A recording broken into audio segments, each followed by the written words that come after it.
વડોદરાના પાદરા પોલીસ સ્ટેશનના પીઆઈ એવી ચારણની મુશ્કેલીમાં વધારો થયો છે। લવ જેહાદનો કેસ ન કરવા માટે 2 લાખ રૂપિયાની લાંચ માંગી હતી। પીઆઈ વતી 2 લાખ રૂપિયાની લાંચ લેનારો સાજિદ અલી સૈયદ એસીબીના છટકામાં ફસાયો। ઝઘડાના કેસમાં પકડેલા આરોપીને લવ જેહાદનો કેસ કરવાની ધમકી આપી હતી। લવ જેહાદના કેસમાંથી બચવું હોય તો 6 લાખ રૂપિયાની લાંચ માંગી હતી। ભારે રકઝક બાદ 2 લાખ રૂપિયા આપવાનું નક્કી કરવામાં આવ્યું હતું।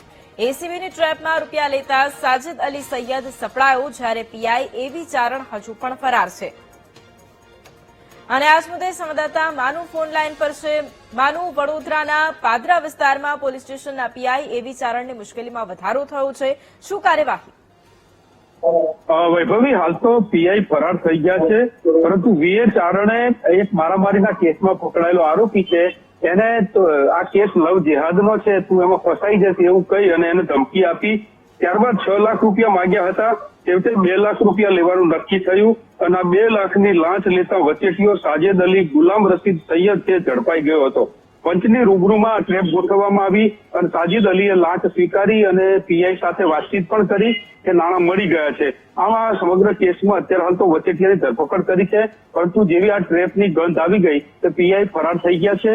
એસીપી અત્યારે પીઆઈની શોધખોળ કરી રહ્યું છે। જી વૈભવી, બિલકુલ આભાર માનુ તમામ જાણકારી માટે।